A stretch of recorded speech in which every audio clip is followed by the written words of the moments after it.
So, how do you actually pay for things in China? From street foods to five-star hotels, payment habits in China are a world of their own. And getting it right can save you both money and frustration. In this episode, I will walk you through everything you need to know about money in China, the currency fundamentals, where to exchange money, how to pay like a local, which card actually works, and how to avoid those sneaky ATM fees and conversion charges. Alright explorers, time to project in. China's official currency is called renminbi or RMB. You will also hear it called yuan, and in everyday spoken language, people usually call it kuai. For example, someone may say, a coffee costs you 35 yuan or simply 35 kuai. The largest banknotes you will commonly see is 100 yuan, followed by 50, 20, 10, 5, and 1. In daily life, you will rarely use anything smaller than 1 yuan. Most prices in China are marked with this symbol, which looks exactly like the Japanese yen symbol. So always double check the context, especially when you're shopping online. Also keep in mind that Hong Kong and Macau use completely different currencies from mainland China. Make sure you have the correct currency when you visit those places. Now, let's talk about where to get your money. You can exchange your currency in your home country, but it is generally not recommended. Many local banks do not carry renminbi notes, and the exchange rate is not very favorable. If you plan to exchange money after arriving in China, make sure you bring major currencies such as US dollars or euros, as those are the easiest ones to get exchanged. Once in China, you can exchange foreign currencies at major banks such as Bank of China or ICBC, as well as those official currency counters at the airport or in large hotels. These are the safest option and usually offer the best rates. Avoid exchange money with random booths or individuals, as counterfeit notes are actually a risk. If you prefer to withdraw cash, many ATMs in China allow withdrawal using Visa or MasterCard. Just beware that ATM fees and bank charges apply, depending on your card and the home bank.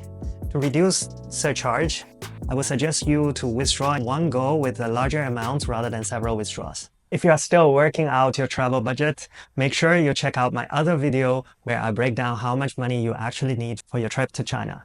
And if you think you would really rely heavily on cash, keep watching. Now, this is where things really change. Welcome to the land of QR codes. Mobile payment dominates daily life in China, and there are two main apps that you absolutely need to know, Alipay and WeChat Pay. The good news is that foreigners can now use both apps easily with international cards like Visa and Master without needing a Chinese bank account. The setup is simple. You download those apps, verify your passport details, and link your international cards. Once they are done, you can scan and pay at restaurants, shops, taxi, vending machines, almost everywhere. No more counting coins, no more worrying about the exact change. One important tip here is pronunciation. In Chinese, Alipay is pronounced as 支付宝, and WeChat Pay is called 微信. If you only say Alipay or WeChat Pay in English, locals may get confused, so learning the Chinese names is really important. As for credit cards, large hotels and big restaurants usually accept Visa and MasterCards. However, small shops, street stores, and local transport typically don't. That's why the best setup is to use mobile payment for daily spending, a debit or credit card for large hotels or online bookings, and some cash for emergencies.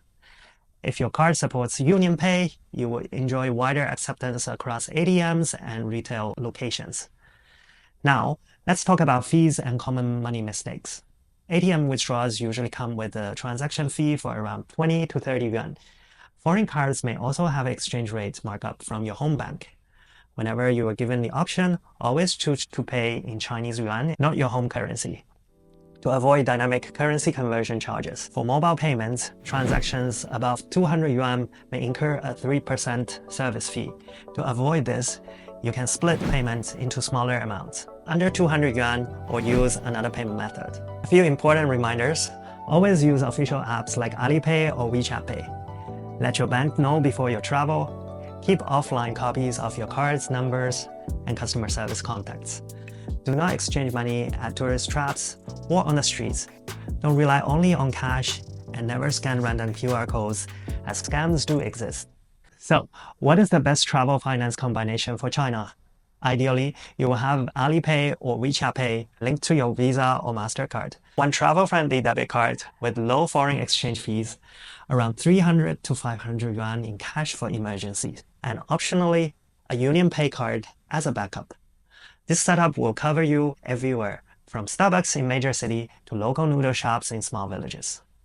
To wrap things up, China's payment system is fast, seamless, and incredibly digital. Once you get used to scan QR codes for everything from taxi to temple donations, you'll probably never want to go back to cash. So get your wallet ready, link your card, and you will be paying like a local in no time. Alright, explorers, that's your complete guide for money in China. Project out for today, and I will see you in the next one.